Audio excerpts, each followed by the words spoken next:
Hi, this is Dominic Keating. I played Lieutenant Malcolm Reed on Enterprise, as you probably know, and you are listening to the NX 7062 podcast. Okay, guys, so I got a little quick on the trigger finger there. I was actually looking for something. I turned my head and my finger just clicked it. So, oh well, I knocked out the countdown a little early. I am so glad you guys are all here. I know. I was done last week, but I got the most amazing news that I could have this lovely actor come on the show tonight. And we absolutely had to do it before the holidays. So thanks, guys, for coming out. I saw the picture, Roy. I could not figure out why the hell you were sending me a picture right before showtime, but now I get it. So a quick hello to everybody, because we only have her for a short time, and I didn't want to waste any of it with me just yapping at you guys. So without further ado, it's the Admiral herself. It's Natalija Nogulich. Did I say that right? Yes, perfect. Greetings. Good to be here. Thank you for having me, Stephanie. Oh, well, thank you for agreeing to do this on such short notice. Yes, Roy, I saw it. That was Roy, this gentleman right here, sent me a picture right before we went live. He met you at STLV 50. Oh, he sent me a picture of the two of you from back then. I know the Admiral's a very popular character when you're at STLV. Yeah, it really is. I mean, you either love her or you hate her, there were people at conventions that would come up to me and say, why were you so cruel to Captain Picard? And I would have to defend why he wasn't measuring up to what the Federation needed. And we get into this debate. And then invariably, a woman would come, either the wife or girlfriend, and say, oh no, we loved her because she was the boss, so there would be like two versions of it. She was either too dominating or a good strong boss. So I've heard it all. Yeah, well, I love playing her. I love playing strong women, and I love the Admiral, and I loved her position, and I didn't think she was cruel at all. I thought she was absolutely a defender of what she believed was principled. So yep, and I mean that's what it says on the Star Trek wiki page, that you stood up to Cisco and you stood up to Picard. I mean, you were an admiral; they were captains.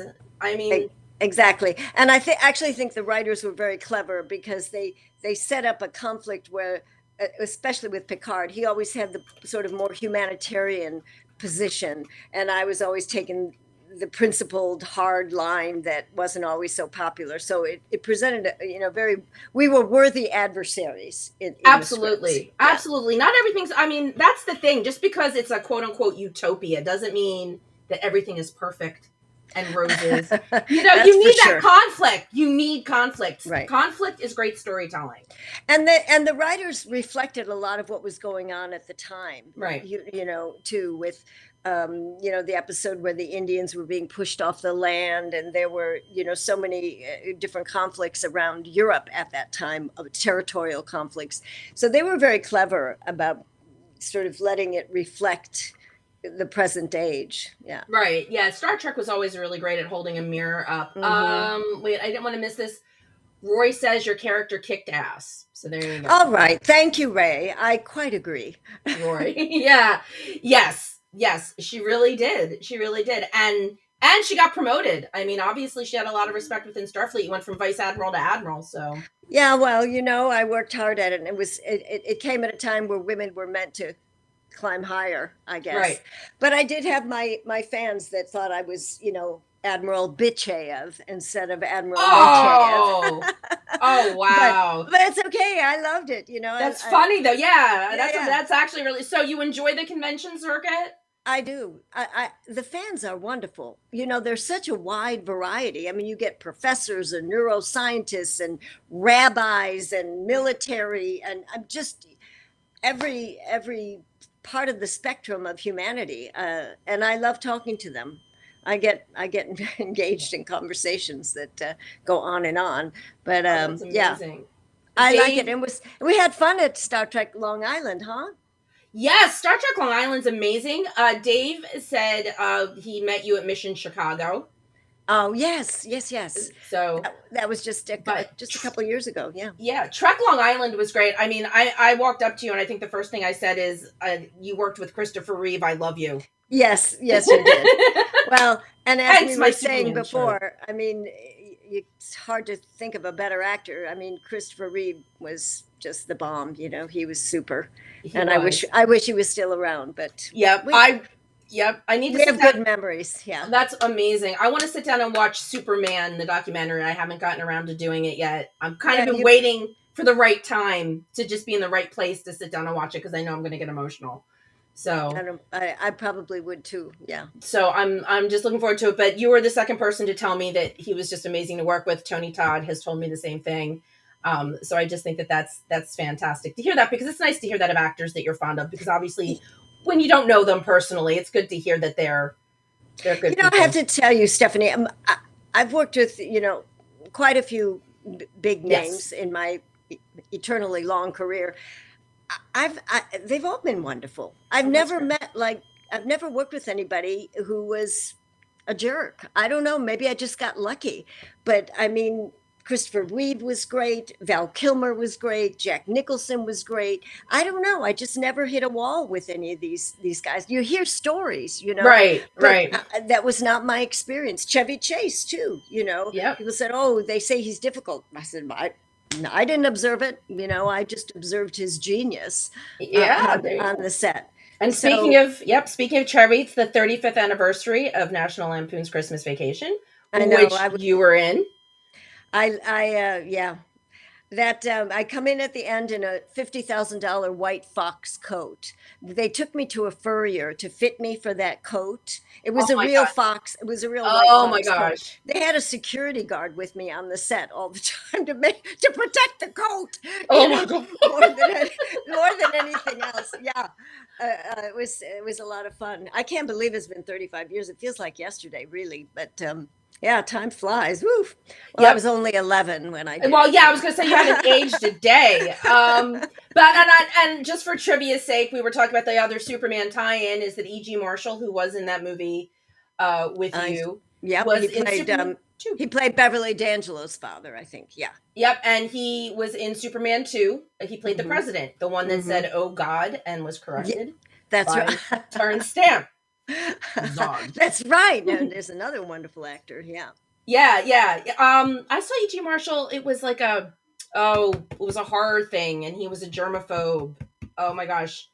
Tales from the Crypt, or one of those Oh, really? movies, yeah, that Oh. segmented into different stories. I got to do one of those with Demi Oh, Moore. I did a did Tales you? from the Crypt. Yeah, where I played a fortune teller, and she was in trouble and came to me for advice. Which Was it I don't- fun? I think yeah, it was a lot of fun. And there's another person who's absolutely lovely to work with. Did Yeah. you meet the Crypt Keeper? I just love the Crypt Keeper. No, I didn't. My scenes were all pretty much just one-on-one with Demi, So with Demi, and the yeah, puppet but- wasn't around or whatever he was. yeah, no, he wasn't. But Christopher Reeve did one of she those was too. great. Yeah. Christopher Reeve did They one got of a those lot too. of wonderful name actors in that. Yes, series. those are fun. And those were were fun. wonderful scripts too. I thought. You've done so much, from comedy to drama. Do you have to science fiction? Do you have a favorite genre that you like to work in, or? Well, I think I like comedy best, but I think I've done more drama in my resume, frankly. But when I'm doing comedy, like you mentioned, news radio, and I did, long ago, Designing Women, and more recently, Two Broke Girls, and all those kind of sitcom things. They're so what I love about them is that they're live, and they feel theatrical because you're doing it in front of an audience. Of course, you have rehearsal, and if something goes wrong, they'll do it again. And Coach, I did so many sitcoms, and I really enjoyed the theatricality of it because I come from the theater, and then into, but gosh, I think I've actually done more drama than comedy, but I'll go wherever they want me, but comedy's actually, in my view, more difficult and more fun at the same time. But yeah, I like it all. I mean, Star Trek there was nothing funny about it, not my character anyway. and yet I love doing those 5 episodes that I did. I loved it, And Patrick Stewart, there's another one. What a gent. What a sweetheart he was to work with. Yeah. Magic Lasso. Oh my God, you were Primmy from Designing Women. You took on Julia Sugarbaker all bow. Oh yeah, it wasn't easy. Yeah. that was an interesting group of girls. Ladies, I should say. That's all I'll say. But yeah, I like that character. The character was so I was after her son, if you remember that that episode. Yeah, yes. And so it was kind of natural that it would cause a little tension between everybody, because what am I going after this young man who is my star student? And yeah, so but yeah, Primmy was, the audience loved her. I'm not sure the girls on Designing Women did, but that was a great it was a good episode. Yeah, but I love Julia Sugarbaker. She has to probably be one of my favorite television characters. She was great. They all were Delta, all of them. They're terrific. Jean Smart, look at the things she's still doing. I mean, she's remarkable. God. Yeah, she just keeps going. She's incredible. She has a Star Trek connection now. She just did this really adorable movie called Senior Moment a few years back. And it starred William Shatner and Christopher Lloyd. Oh wow! And and it was really adorable, about aging in Palm Springs, about getting older in Palm Springs, and okay. Yeah, she's somebody who can do the comedy and the drama. She's brilliant at both, and she's so gorgeous. There's just something about her. She's beautiful and ageless. That's the word, ageless. Roy wants to know, would you reprise the Admiral role if given the opportunity? In a minute. In a New York minute. I love that character. She's complicated. She's strong. She's kind of indefatigable. You can't beat her down. And I would do it in a minute. I wish one of the other, I pray one of the other Star Treks would bring her back. There's been a lot of Admiral Nechayev in some of these books that have been written, this Genesis series. There are a number of books that have, people have written carrying on hypothetical stories, and where the Admiral is featured in a lot of them. And it's interesting how they see her going. But yeah, I'd be happy to come back as as the Admiral's grandmother or something. There you go. Or a hologram. I know. I mean, I'll roll with it. Yeah, I like complicated women, and I've had the privilege of playing, many, both on stage and on screen, and that's what I like best, because I guess they're more challenging. They're not just one thing. Right. There's always an underbelly or undercurrent going on. There's a story behind. Yeah, behind the story, behind the story. Yeah, exactly. So we've been talking about some of the icons you worked with. You did Hot in Cleveland. So Betty White. Yeah. Betty White and Wendy Malick. Yeah, I was just going to say Wendy Malick. Yeah, she was great.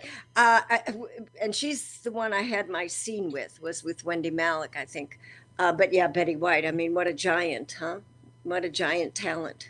Yeah. She was. Yeah. I've been very blessed with working with really wonderful people. I've loved Wendy Malick for a long time. She was in a show when HBO first started doing original stuff called Dream On. Huh. And that's where I first saw her. And every time I just fell in love with her. She played the ex-wife of the main character. Uh-huh. And I fell in love with her since then. She's on Night Court now. Is she? She's on the new Night Court, yeah. Oh, she is. She works all the time, yeah. Yeah, she's great. But her character from Just Shoot Me was that was the best. Yeah. That was the best. And I love George Segal, God rest his soul. I knew him. He was a friend, actually. Oh, okay. And I never missed a show because of him, mainly. But yeah, she was great. They were all great. It's another bunch of great writers in that series. Yeah. That's the thing with the sitcoms. They have to really have good writers. Yes. And Two Broke Girls. I mean, that Michael Patrick King. I mean, I love Michael Patrick King. Such an incredible writer. I mean, we would do a take, and then they'd say, "Oh, let's do it again," and they'd huddle and come up with 3 new jokes like in a minute. And then they'd pull us aside and say, okay, do it this way with this joke and with this punchline or that. They were just creating constantly, you know, throughout the whole taping. It's remarkable. Yeah. A real genius. Yeah, absolutely. Wait, I just lost my train of thought. Sometimes I end up multitasking, so you'll have to forgive me. That's okay. I do it myself, but it's fine. Let your mind go wherever it goes. I'll just follow you. Lasso has a great question. Any memories of working with Rebecca Schaefer on My Sister Sam?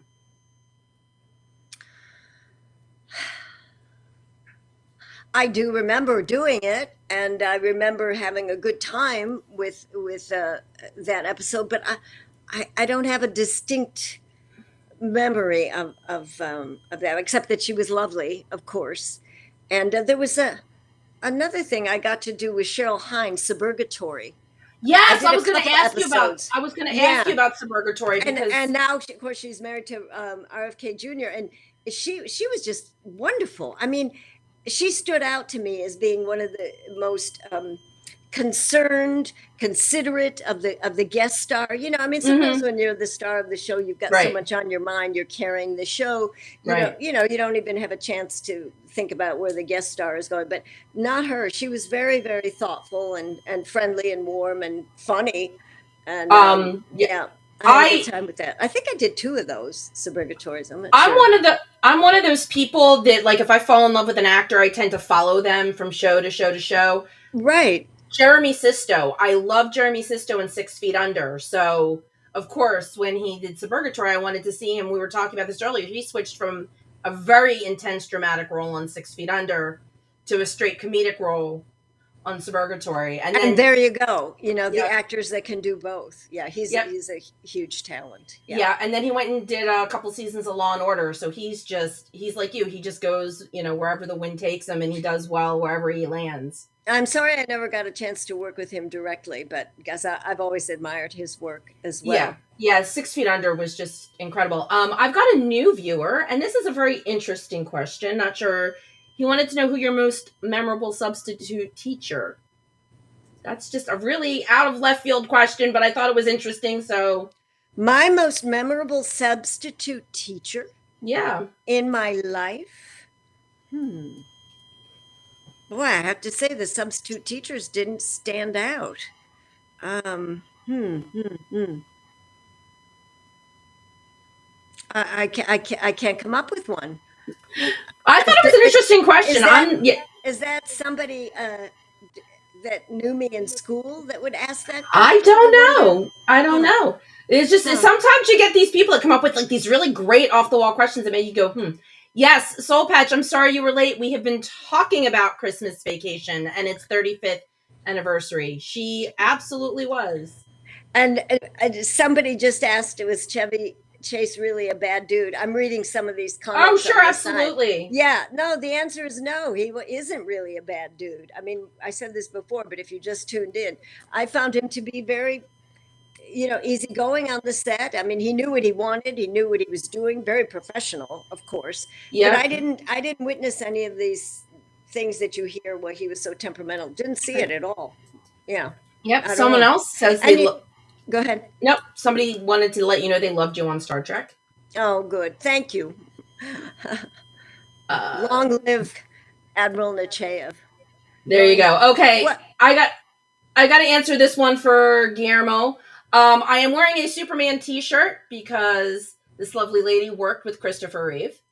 And my Star Trek background is because this is the background for my show. And I've always said, and everybody, all my regulars know, I don't have a problem mixing my fandoms.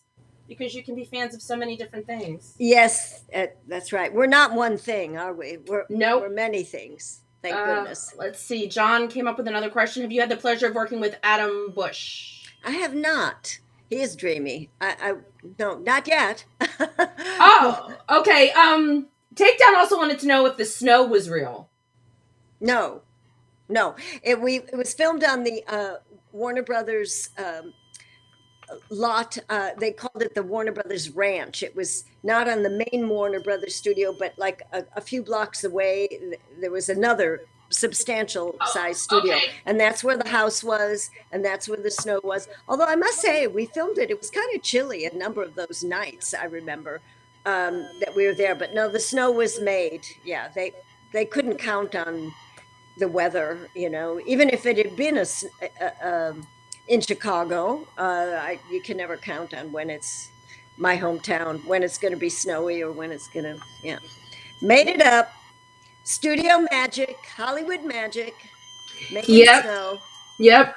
This is my name. Wants to know if you ever auditioned for National Lampoon's One Too Many.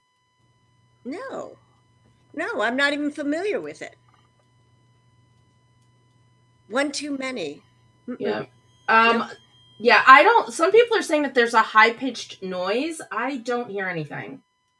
I hear something, but it's not. I don't think it's not on this side. Oh, that's weird. I don't hear it either. Sorry, guys. I don't know what it is. Yeah, I apologize. I'm not hearing anything. We did our sound check, didn't we, Stephanie? Yes, we We did. were good. We were good. So I don't know what's happening. Like, gotta love the internet. Yeah, hey, it's a full moon. Anything could happen. Is it? Yeah. Okay.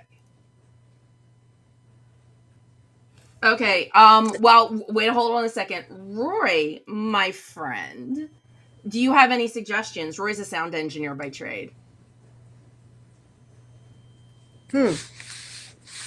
I hear it a little bit now. Now it's gone. Oh, now it's back. Wow.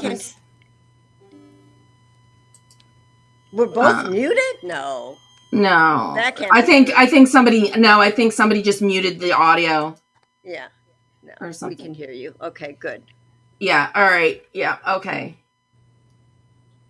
Okay. Arliss, okay. Aaron Brown wants to know, did you ever work with Arliss Howard? Mm-mm. Okay. I worked with another I worked with a Batman. I worked with Val Kilmer in a movie called Spartan. Oh, nice. It's not the same as Superman, but Batman was pretty cool too. And he's another one that I found to be really quite wonderful. But many people said, oh, he's so difficult. I did not find that at all. He was a complete gentleman, very professional, very prepared. So, you just can't believe everything you hear. Yep. This is very true. So do you have anything new that's... Yeah, actually. I am doing a part in a new series called Scarpetta, which is being filmed in Nashville. I was there last month and probably going back in January. It's based on a series of books about a medical examiner detective being played by Nicole Kidman. And it's based on books by Patricia Cornell. There are 28 of them. Yeah. It's for Amazon. They were doing so far 2 seasons. It's quite compelling. I started reading the books, and there are 28, as I said. I'm on number 8, I think. And I've gotten kind of addicted to them. The main character, Dr. Kay Scarpetta, is fascinating. Well, I like detective stuff anyway. That would be the genre of book I'll sit around and read, for pleasure. I'm sorry, go ahead. No, go. I was going to say, I was into them for a very long time. My mom, the Scarpetta books or detective books? Yeah, really? I read the Scarpetta books. Wow. To a point. The writing, the way she started writing about the niece, started to annoy me. Uh-huh. And about halfway through, about the 7th or 8th book or so. Yes. Yeah, that's where I am now. I am now. And you're right. It does take a turn. Yeah. I don't know where it's going to go, but yeah, it's funny. I had the same response. I said, well, I'm on book 8. Am I really going to go through all 28? And I like the earlier ones quite a lot. Well, we'll see. I don't know. Yeah. I'm not going to rule it out yet. I mean, she's a very good prose writer. I mean, really, I think her prose is great. And there are twists and turns, which I love for detective stories. So that's up. And then I don't know what's coming next. Excuse me. I'm based back in Chicago because I came back there from LA for family reasons and decided to stay. So I have my manager in LA looking for work for me, and my agent in Chicago who got me this Scarpetta thing. So things are not just in LA anymore. They've No, moved Atlanta. all over the place. Atlanta's a big center now. Chicago, now Nashville. I know New York. Yeah. Canada, of course.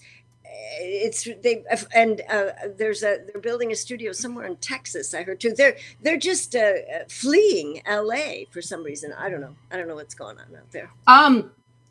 It's what's the word I'm looking for? It's expensive out there. Well, there is that. What is I was the first woman on film. Yeah. Some of these are just. Yeah. Okay. Well, it's fun to see. It's some of these just are. Listen, I'm happy for the views, but some of these questions are just not. That's okay. Well, that's why I'm letting you guide. Yep. Yep. That's okay. Yeah, but some of them. And that's also why you always have. The one thing I've learned about doing a YouTube channel is you have to have some trusted friends be your moderators. So I can yap, and then I trust my moderators to kind of take care of what needs to be taken care of, and that would be Magic Lasso. He just yanks them right the heck out. So good. Thank you, Lasso. I appreciate you so much. But no, that's really neat that you're doing Scarpetta. Like I said, I love the character. I love crime dramas. Didn't you do an episode of Crossing Jordan? Yes. See? Yes, I did. Crossing Jordan. I love Jill. That was a fascinating episode for me because I had to speak Czechoslovakian. Oh, wow. I do speak 6 languages, but Czechoslovakian isn't one of them. So, but I played the mother of a young man who died, and I had to, and so I learned it by phonetically. I studied it, but at the same time, it was a very emotional scene. And they had a Czech-speaking woman there who would, just before we would roll, she would speak into my ear so I'd get the accent right. And then, then we'd shoot it. It was very challenging because I had to be weeping during the whole scene. So, but great show, Crossing Jordan. Excellent show. Jill had a long life too, didn't it? I mean, it went on for Jill Hennessy is amazing. Yeah, she is. She's another actor. I followed her from Law and Order. Because she was on early Law and Order, and I followed her because I enjoy watching. I know her. That Dick Wolf shows are so great. I got to do Chicago Med twice in the last couple of years. Excuse me. And of course, the other thing that was wonderful in LA was doing the Kelly shows. The Practice and Ally McBeal. David E. Kelly. Yes, David E. Kelly and. What was before that? Civil Wars he did, and LA Law. I mean, there's another genius, absolutely. Writer genius. I have to ask you this Go ahead. For Lasso. Did you ever meet David E. Kelly's wife, Michelle Pfeiffer? Yes, I did. Very briefly. Believe it or not, I was at the movies with my then husband, and we were sitting in front of them. I don't even remember the movie we were seeing. This is a long time ago, right? Late 90s. And I turned around and I said, "Oh, David, hi." And he was there with Michelle, of course. And, so we got to say hello. But that was about it. My husband was ready to jump over the seat and go sit next to her instead of me. But that's why that marriage didn't last. But anyway, she's beautiful in person, just as she is on screen. And he is a genius. He is an absolute genius. Absolute. I would do David Kelly wrote anything ahead of his time. He had Christopher Reeve on The Practice after the accident. Yeah. Alongside Carolyn McCormick, who has a Star Trek connection because she was in an episode of TNG, but that was a fantastic episode. Ally McBeal was a groundbreaking. Right. And Picket Fences. He did Picket Fences. Oh, right. And I did 2 episodes of that. And this is how far ahead of time. This was the early 90s. This episode was about a transgender school teacher that I played in this small town, Picket Fences. I was a woman, and it was uncovered that I had been a man. Oh, wow. And and they wanted to dismiss me from the school. because of it. It was the students all kind of rose because I was a good teacher, and they rose up and said, we don't want you to fire her. But how ahead of his time? We're talking 25 years ago, 30 years ago. And he got away with it, because he's amazing. He did an episode of Ally McBeal with Eric Pierpoint. I don't know if you're familiar with Eric. I know him, of course. Okay. I had Eric on the show because he's been in some Trek. And I had Eric on the back a while ago. So I watched his episode of Ally McBeal, and he was in a throuple before the word was even invented. David E. Kelly is writing about polyamory. Right. Amazing. I mean, he was just so far ahead of his time. Ally McBeal, is one of my favorites. Everything he did was great. He had like the Midas touch, Well, he wrote them all. That's why. He had creative control. Yeah. And he just kept writing one brilliant thing after another. Yeah, I was happy to be part of that for sure. Yeah. It was great. Go ahead. I keep talking. No, it's okay. That's the conversation. We talk over each other. That's what people do. And they do in my family anyway. Oh, mine too. Yeah, absolutely. I didn't want to forget, because you not have only done Primetime, you did Days of Our Lives. And I have watched Days of Our Lives since I was 5 years old. Oh, really? Yeah, I did a bunch of episodes of that, actually. Yeah.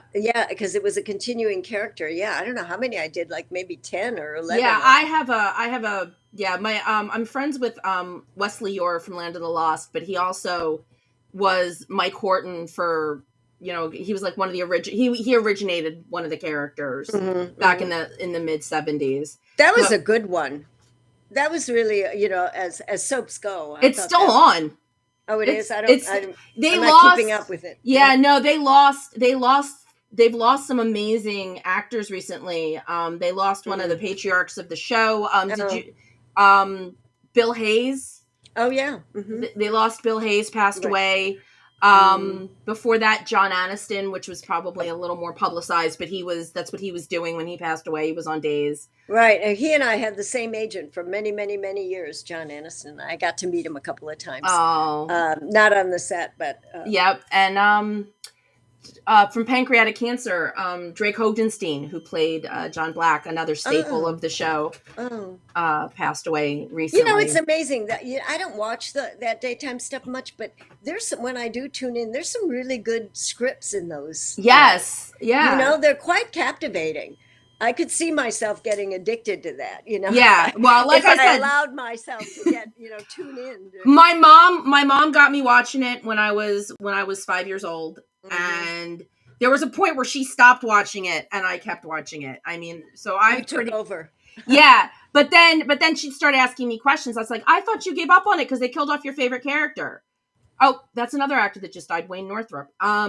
I said, I thought, and she's like, yeah, but so it got to the point where I'm like, they're bringing Rowan back. She's like, all right, I'm going to start watching again. So yeah, she could never quite get it out of her system. But not only have I watched it, but I've met Wesley. I have a friend that's a drag queen that's been on it a few times. So I have a very emotional kind of connection to it now. So my mom was my mom's passed on now, but she was a complete devotee of Young and the Restless. Mm-hmm. She never missed it. I mean, that was like her thing, Yeah, I guess you get attached to one and then you just go with it for decades. Yeah, exactly. I mean, Luke and Laura are still on General Hospital. I know. Can you believe that? Yeah, I did a couple of those too. Yeah, I did. I used to joke. It's like Days and General Hospital used to trade actors all the time. They do. A lot of them still do, actually. Yeah, it always just seemed like, and I do know that, but it always just seemed like such a majority of back and forthing between General Hospital and Days. It just seemed like in fact, even Jeannie Francis was on Days of Our Lives for a while. And sometimes it doesn't quite make sense, and sometimes they justify it with some connection. Yeah, but sometimes it's just they got them in the casting pool, and that's where they go. So. Let's see. I wish Sisters was available to stream or watch somewhere. It's been years since I've seen it. I remember that you did an episode. Oh yeah, Sisters. Yes, I wish it was available too. That was a chilling episode. I played. That was a great show. Yeah, it was a great show, and I played this very kind of guru of a cult that was not so nice. And one of the daughters, Ashley Judd, actually, a young Ashley Judd, Oh, wow. got caught up in my cult, and they, they were all upset about it, and eventually they won. Of course, I was the evil one, but yeah, that was a good show. It was a really good show. Yeah. Okay, Miguel Ferrer was one of Roy's favorite actors. What was he like working with? He on Crossing Jordan, I'm assuming. Oh, well, Jordan. Yeah, he's a doll. Did I have much with him? See, the thing is, when you're a guest on these shows, you usually are centered around one of the main characters of the show, right? And that's who you do. Like with Star Trek, it was me and Picard. Well, also Jonathan Frakes a little bit, but it was mostly me and the captain. So I can't really say much about my. You might have bumped into him at Crafty, but you wouldn't have. Yeah. I'm sure he was great because he was great in the show. Yeah, but I'm sure Lasso, and I remember him better from the one episode he did of Will and Grace, where he was after he played. He was in one episode where he was actually after Will. It was. Oh. Fun. He was very good. All right, this is Trip. Say hi, Trip. Oh, look at how beautiful. Oh, thank you. That is a beautiful cat. Look at those markings. Yeah, he's got great I adopted him. A friend of mine who lives down in Jacksonville, Florida. This was many moons ago. He works with a adoption down there. He volunteers with a shelter, and they had an adoption day at PetSmart. And he posted a picture of him in a cage saying nobody even looked at him. And I'm like, Paul, are you serious? And he said, yeah. And I'm like, that's all you had to hear. That's all I had to hear. Yeah. I actually have friends that are very much into cat rescue, and they also have a timeshare in Disney. So it turns out the timing, it was meant to be, because they happened to be going down to Disney driving right around the time. And they went right through Jacksonville. My friend was fostering him. So he's like, I'll hold on to him. My friends picked him up. They live in central Pennsylvania.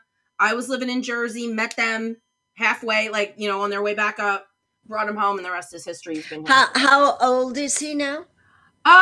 He's probably a senior cat. I've had him for a while. Yeah.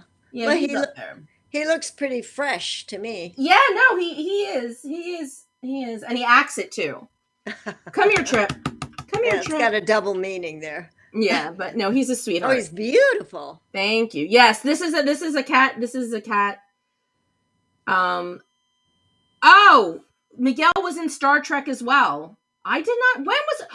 Oh, that's right. I forgot about that. Next Gen? Was it Next Gen? No, it was in the movies, I think. Oh. Yeah, he was on the Bridge of the Excelsior. I forgot about that. Wow. Roy with the Star Trek. I actually do every now and then play a game, 6 Degrees of Separation from Star Trek. I can basically, if you name just somebody random, I sit there and try and figure out how we can get them somehow related to something Trek. You know more about Star Trek than I do, even though I was in it. I remember going to a show once in New York, actually, and it was a show where they gave a block of tickets to some policemen.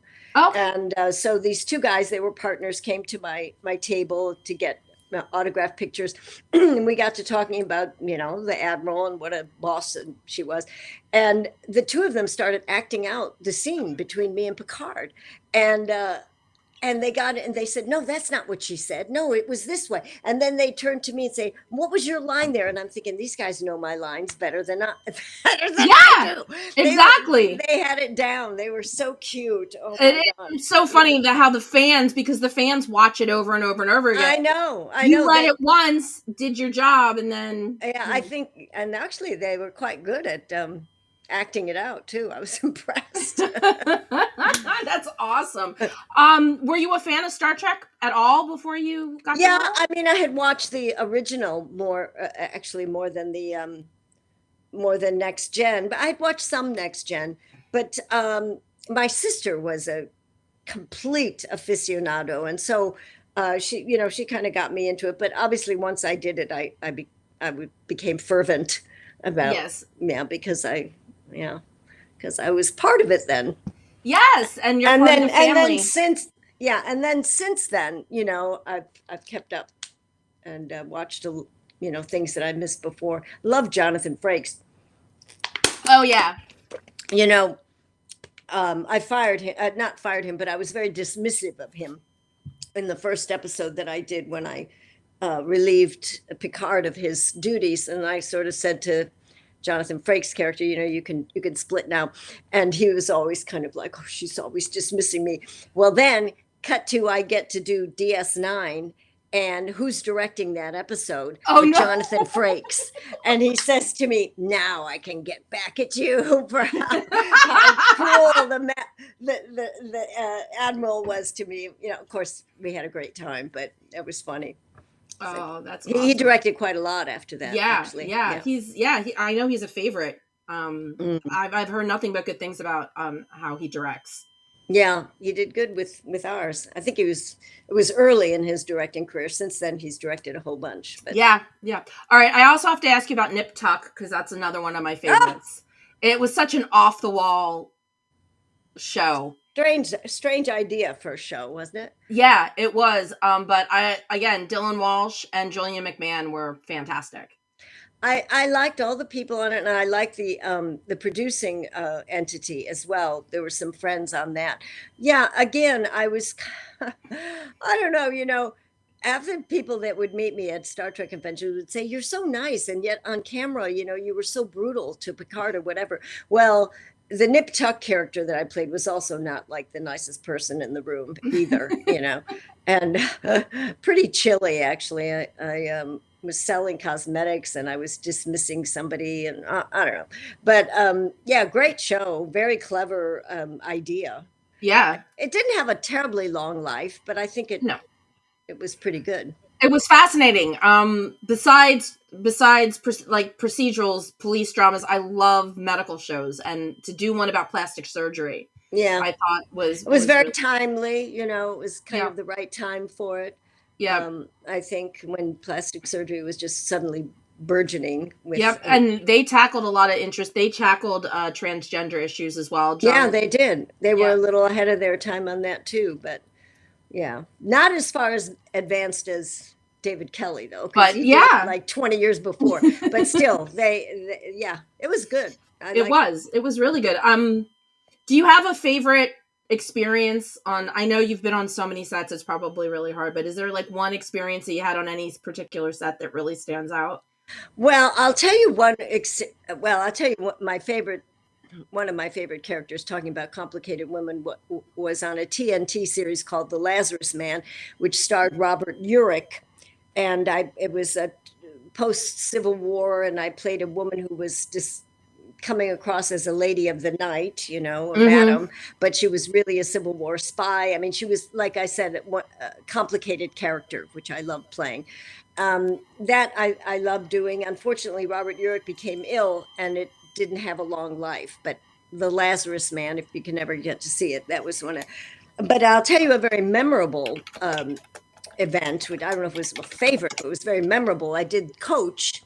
Okay. And I was playing a choreographer and ballet teacher, and we had choreographed this thing where I jump up on Craig. Craig T. Nelson's, yep. Yeah, Craig T. Nelson's.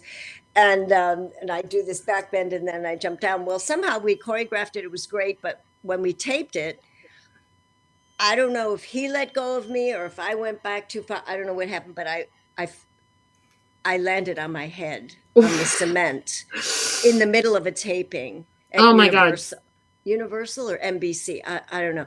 And I saw stars. I mean, it's the only time in my life I really kind of was like out. Of course, they stopped the taping and everybody came, and I came to pretty quickly, but they whisked me off to the hospital to make sure I wasn't like, concussed, which I wasn't. But it was, and then I went back. They dismissed the audience and they said, can you continue taping? So I'm at the ER for 2 hours. I come back and I finished taping the show. Oh my Yeah, God. it was Oh, really, wow. really remarkable. I'll never forget it. And of course, the producers were all afraid I was going to sue them, but I would never do. But they were like, "Are you sure you're okay?" And the director was. He called me. You're supposed to stay up during the night if you to Or make sure have you somebody. Yep. yes, have somebody. So I kept getting a call every couple hours that was I still alive through the night. And yeah, thank God nothing bad happened, but that was I won't ever forget that. And I've run into people since who happened to be in the audience Oh my that gosh. night and said, Right. "Oh my God, I was there, I saw you when that was kind of fun. What other things? I don't know. I always have a good time. I really love doing what I do, and oh my gosh, we're going on and on. I've been doing it a long time. I came through the theater and then went into film and television. I've never had an experience that I wasn't enjoying. Oh, that's I amazing. work. I love to prepare for the character. I love to be in the character. I love the people I work with. I've just may it go on forever. I mean, I'm so grateful. I'm so grateful for the Absolutely. career I've had. And we're It's been grateful for yeah. you. Oh, So thank you. I'm just I feel blessed, and I just hope it keeps going. I want to be like Anthony Hopkins, who's like, I don't know, 100 years old and still working and still brilliant. So I don't know if I can reach that level, but well, Uncle Hairball loves what you're doing. So oh, okay, good. and Oh, thank you. And everybody's going to be looking out for Scarpetta. Scarpetta, yeah. Scarpetta. And yeah, it's going to be a while before it comes out because I think like I said, they're right. Just started filming but they What do already you think know. of Nashville? I loved it. I loved it. I went to I didn't have a lot of time off, but on my day off, I went to the Country Music Hall of Fame, which was a lot of fun. And then you go down that one Main Street Broadway where there's country western bands in every freaking bar starting at 10:30 in the morning. Oh my gosh, So that was, it was fun. I didn't see a lot of it, but I enjoyed it. And the people are so friendly. I love the South, actually. Lasso says you're amazing. Lasso and I used to work in country music. We've both been to Nashville multiple times. Did you? Oh, wow. Yeah. So Broadway's amazing. I always like to talk about that hat to boot store that sells like buy one pair of boots, get 3 free. And then you have to figure out how to get them all home on the plane. But I did that. Tootsie's is iconic. The food's fantastic. And yeah, every bar has got country music. I couldn't believe it. I mean, and they start early, like I said, early in the day, and they just go on. Hattie B's. I had to go to Hattie B's and get spicy chicken, and it was fun. It's a neat little town. It's a city, but it feels small. Yeah, and I found the people so wonderfully welcoming and friendly. That Southern charm. Yep, and yes, people plan. This is where they hope to get discovered. That's why they're all down there. They usually working hard. Hard. Yeah, and there's so much talent there. Yeah, and they basically play for tips. That's why they all have big buckets in front of them when they're playing. I got that. I got that impression. You got that, yeah. I hauled out my per diem and threw some in there. Oh, that was amazing. Yeah. Puka Hair says you're her favorite admiral. She got in just in time. Thank you. Because we went over this has been okay because we were having fun and that's what happens. And Stephanie, thank you again for inviting me. I really enjoyed it. Thank you for coming on. And I hope I get to see you in person at one of these Trek things. Absolutely. Right now, STLV is the only STLV and Shore Leave and Trek Long Island are the ones that are on my schedule, but that could always change. But yes, I would love to see you in person. Again, where we can actually talk instead of just you're running here, I'm running there, that whole thing. It was enough to make a connection, and now we have it, and we will meet again, and we'll work together again, I'm sure. I would love that. I wish you a happy holidays. Thank you, and that's for everybody out there as well. Happy everyone, and a blessed New Year. May 2025 be the best yet for all of us. Absolutely, guys. Thank you. Okay. Thank you so much for hanging out. Thank you, Stephanie. It was fun. I enjoyed it very much. Thank you. I enjoyed having you. Thank you so much. Bye. Bye-bye. Bye. All right, guys. That is a wrap on the last show of the year. That's it. I promise. No more. Thank you again, Lasso, for all of your help with, I will keep trolls for the views, but once they start doing their trolly thing to the point where it needed to get done, Lasso, you were right there. So thank you so much for that. And everybody, happy holidays. Stay safe, stay sane. You know what? You guys can always find me on the socials. I'll be out and about on the socials. And like I told Natalija, right now my convention schedule for 2025 is Shore Leave, Trek Long Island, Shore Leave, and STLV. And thank you, Roy. Thanks for coming by, guys. Like I said, happiest of holidays. Happy New Year. I will catch everybody around the galaxy in 2025. And until I do, don't forget to live long and prosper. Hey, this is Connor Turner. You've been listening to the NX7062 podcast with